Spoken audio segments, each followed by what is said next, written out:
You don't need to spend thousands on AI tools. We tested the best free alternatives that actually compete with premium versions, and you might be shocked at what free can do. Here's the truth. Paid AI tools offer advanced features, priority support, and higher usage limits, but free tools have caught up dramatically. For creators and freelancers, choosing wisely saves hundreds monthly. We'll show you which free tools genuinely replace paid options and when investing actually makes sense for your workflow. ChatGPT free tier handles most writing tasks. Canva's free version crushes graphic design. Runway ML does video editing without subscriptions. Google Gemini is completely free and surprisingly powerful. Perplexity AI offers research-grade results free. These aren't stripped-down versions. They're full-featured tools perfect for small businesses and content creators.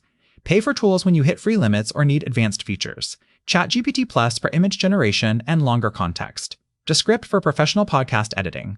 Adobe Creative Cloud for commercial work.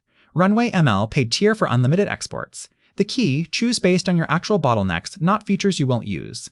Start free. Test everything. Only upgrade specific tools causing workflow problems. Many creators use free ChatGPT, paid Descript, and free Canva successfully. Stack tools strategically. Subscribe to our channel for deep dive reviews of individual AI tools to help your decision-making process. Found this helpful? Subscribe now for more honest AI tool reviews, hit like, and comment which free tool you're testing this week.